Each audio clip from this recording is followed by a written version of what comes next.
This gentleman that we've got here is responsible for signing some of the biggest names that have ever played for Arsenal.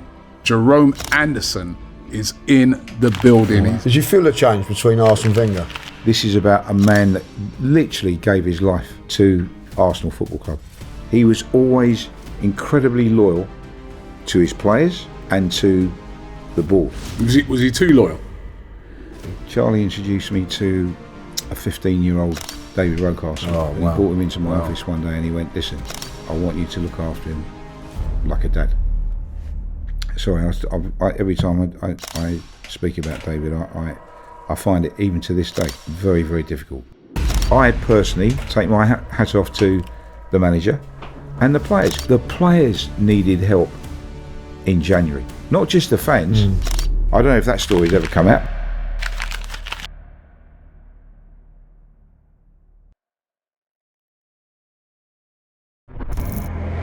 AFTV Transfer Daily, the show that keeps you up to date. Your players will be linked with a transfer move to Arsenal.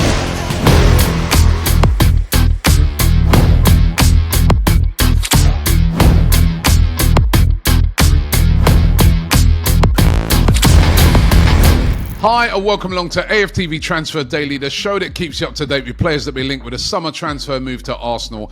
Happy Father's Day going out to all the fathers out there. Put the work in. We put the work in. Don't worry about that. But listen, happy Father's Day going out to all the fathers. Also, don't forget to use the code SE50 if you want to claim that 50% discount off a Scout's Eyes. Any aspiring footballers out there who want to get spotted by a scout, get involved with that right now. Of course, the transfer window reopens tomorrow. Crazy transfer window. The Club World Cup has actually started as well.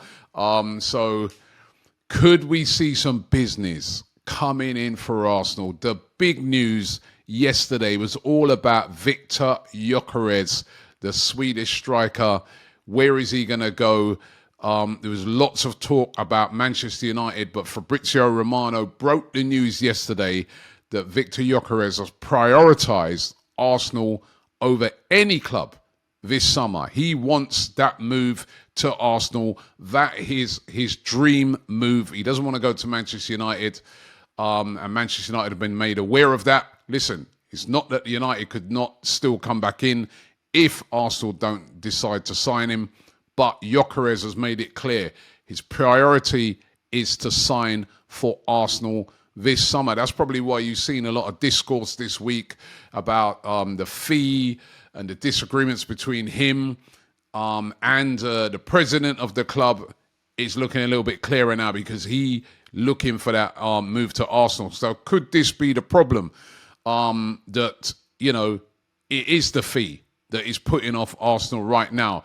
We've got a report today from Record Portugal, a Portuguese publication, that say that Arsenal have frozen their deal to sign Victor Gyokeres because Sporting won't lower their price. And Arsenal are fed up and believe that they can get Sesko or Ollie Watkins for cheaper if that price is not lowered. So could that be behind it? Could that be behind why we've seen Sesko Gyokeres so angry this week and arguing over fees? A Bowler, another publication over there in Portugal, they say that Arsenal are set to offer a package worth around 70 million euros. That's around about 59.8 million, just shy of 60 million, should I say. But Sporting want more, right? And Corriere dello Sport over in Italy, they come at a different angle. They say that Juventus are also interested in signing Gyokeres. Their claim is that Sporting are looking for around about 70 euros plus 10 million euros for this deal to be done. That would be around about 68 million pounds. But as I said, Arsenal not wanting to go higher than the 70 million euros. Listen, Arsenal, if you want the player, just go and pay the little extra and get it done. That's what every fan's going to be saying right now. I was out last night at a family party, and all my Arsenal supporting cousins and friends that were there, they were all like, just go and just do something. Get a deal done. Why are we taking so long? That was the common theme amongst lots of fans. Now, Could we see some serious movement with the transfer window opening back on this deal this week for either Gyokeres or Sesko? Because looking like Arsenal better hurry up themselves on the Sesko thing as well. Because according to the German publication Bild, they claim that Bayern Munich have entered the race to sign Sesko and are very interested in getting a deal done. Now, they're claiming that Harry Kane, of course, is getting a bit older and, Bayern Munich are looking forward, in their thinking about replacing him long term. And they've even got a little plan in place to do it. Now, Harry Kane is actually going to be 32 at the end of July.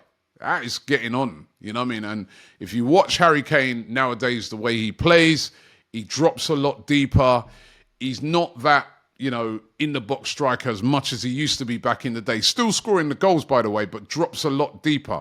Now, according to Bild, they're planning, Bayern Munich, their plan is to bring Harry Kane back into the sort of number 10 position because he drops deep so much anyway, and put Sesko in that role as the striker, as the direct number 9. They're said to have been quoted an asking price of around about £75 million for Sesko, and they are investigating this one and showing a lot of interest in signing him. Now, again, this will, make Arsenal have to make a decision on what they're going to do because, if they don't hurry up, Sesko might look at it and think, well, I don't even have to leave Germany. I can go to Bayern. Even if I don't start every week, I'm going to just buy my time. I'll be the number 1 striker at Bayern Munich.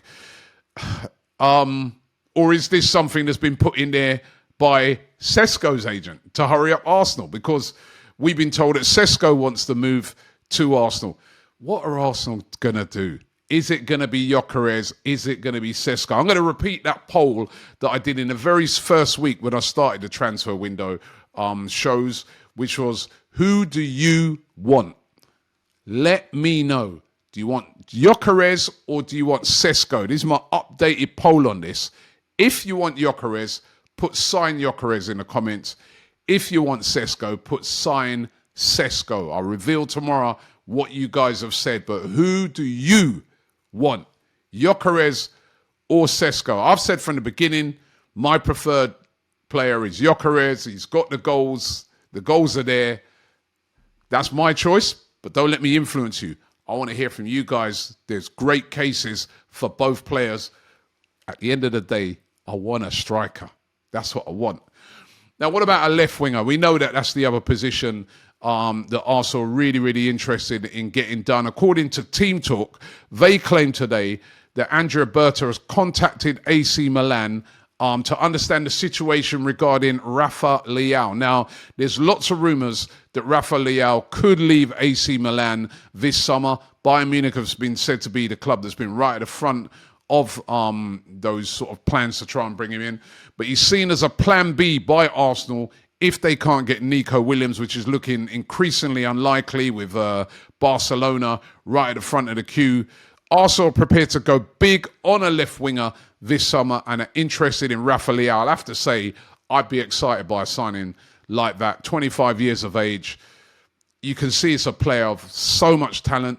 Will probably thrive with a new challenge. Would be a great signing for Arsenal, but would not be cheap. Rafael Leao, will AC Milan be willing to sell him this summer? That's going to be interesting to see. And if he is available, could Arsenal get him? Bayern Munich also really, really interested in him. Or could they turn their attentions to Jamie Gittens of Borussia Dortmund? Now, he's been interested in a lot of clubs around Europe, including Chelsea. Chelsea made bids for Jamie Gittens before the Club World Cup, but those bids were rejected by Borussia Dortmund. They said to be wanting a big fee for him. When I was looking at his season, he's had a mixed season for Borussia Dortmund. Started off really, really well, playing really, really well, but then they sacked the manager, Dortmund, and since the new manager's come in, he's dropped a bit down the pecking order. Hasn't really delivered much goals. I think he's only scored like 1 goal since about February. But still an electric player, electrifying pace, very good dribbler, and's got an eye for goal. Still only 20 as well, so the ceiling is high for Jamie Gittens. According to Fiches, they claim that Arsenal are very interested in him, are preparing a bid of around about £42.5 million to try and get this deal done. Let's wait and see. Fiches is not always the most reliable of sources, but that's what they're claiming today. Let's see how that one pans out, but definitely Arsenal looking for a left winger. Now, Zubimendi, remember a few days ago, lots of Arsenal fans flying into an absolute panic on this. This is it. We've blown it again. Zubimendi's not coming. He's going to Real Madrid. Robbie, why are you saying that we're going to get Zubimendi? Blah, blah, blah, blah, blah. According to the publication AS over in Spain, they claim that Real Madrid have decided to end their pursuit of Martin Zubimendi as they believe that he has definitely chosen to go to Arsenal. Again, I was having a back and forth with my brother about this one on talking transfers. Sometimes when a deal's been done in advance and cemented down, that's the main thing to do. It looks like that's what's been done here with Martin Zubimendi. Bit like what Arsenal did when they signed Declan Rice. That's when the noise was going on. They were quite relaxed because they knew they had an agreement in place. Does look like Martin Zubimendi will become an Arsenal player. Why don't they just announce it then if it's done and all that sorted? Can't they just I don't know how Arsenal do business sometimes. Like United, they announced Cunha. It wasn't like he was presented yet or anything, but they announced it was done. Then, 10 days later, you see him in the shirt and stuff like that, all the formalities of it. Well, why can't they just say it's done if it's done? Why keep everybody hanging on? You know what I mean? It gets very frustrating. Jorrel Hato spoke about this one on yesterday's show of Ajax, the young left back, should I say, can also play as a centre back. Arsenal said to be interested in him and have made inquiries about him. But he told the Ajax website that he's happy at the club at the moment. He says he's still developing and he's still got plenty of time. So that sort of sound, if that talk that he's comfortable in staying at Ajax, I don't think we need a left winger at this moment. A left back at this time. We've got enough in that position right now. So if he doesn't come, I'd be relaxed on this one, but maybe one for the future. And caught offside, claiming that Alexander Zinchenko, who's definitely looking like he's going to be moving from Arsenal this season, is wanted by 3 clubs. Juventus being one, AC Milan's the other club that we know about. They want to replace Theo Hernandez, and Borussia Dortmund. All 3 of those clubs interested in him. Arsenal could be prepared to let him go for as little as £10 million. Remember, they paid around about £32 million for him a few years ago. He could be available for around about £10 million. Zinchenko looking like he's definitely on the move this summer. So those are the transfer rumours today. Don't forget, I want to hear from you, in that poll about Gyokeres or Sesko. Which one do you want? Just get us a striker, please. Thanks for watching the show, and I'll see you tomorrow.